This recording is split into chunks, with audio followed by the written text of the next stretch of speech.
In the previous step, we cleaned up all taxes from our bookings. And one of the things this is going to allow us to do is get nice clean statistics of all of our bookings over all the years that we've entered data for.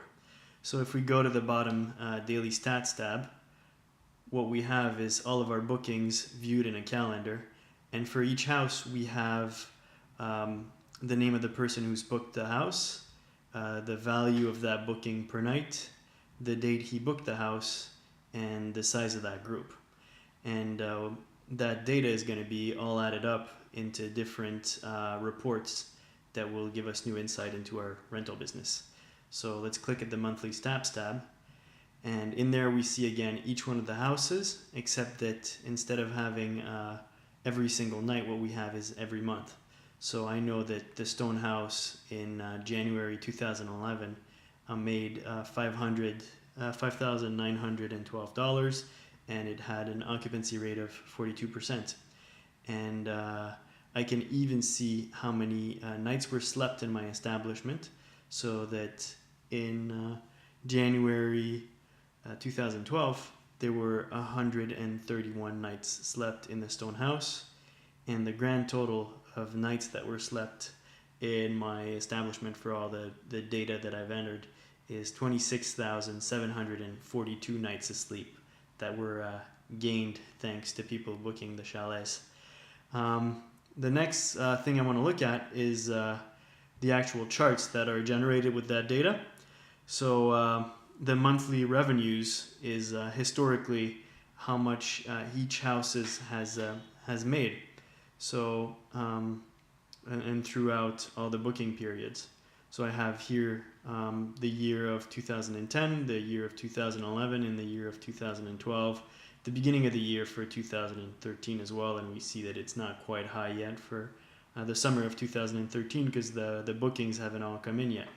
So if ever this looks a little bit weird, what I want to do is go into Advanced Edit, and of course I can play with the colors if I wish, but before I get to do that, I want to make sure that my statistics are okay.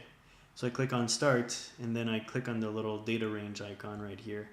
And what that will allow me to do is that if ever the statistics are badly selected, I can go in and select them properly. And here I can see that it goes to row 48, but if it went farther, I could edit them and say, let's say I go to row 90 if I had even more data than I do.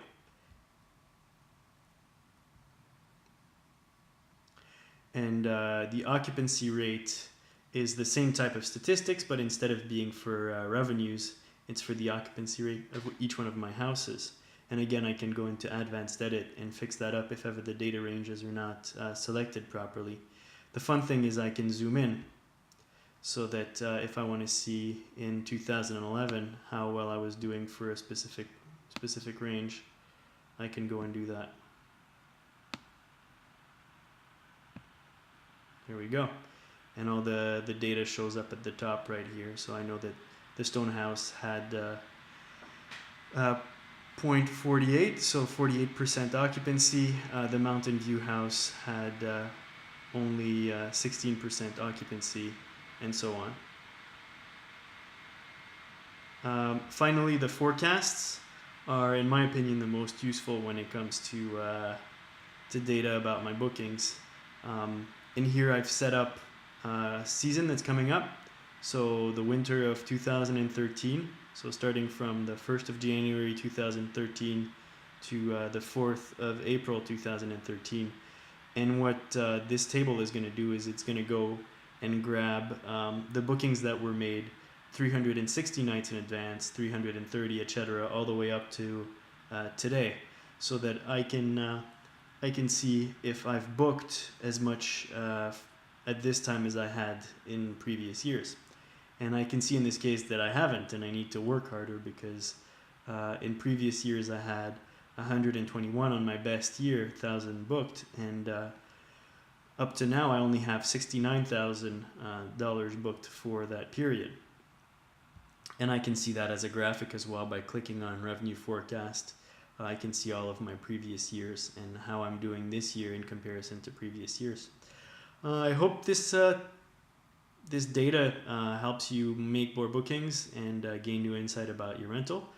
If you need any help with it, stay in touch. And if you have other ideas of reports to create, let me know and I'll add them to future versions of the software.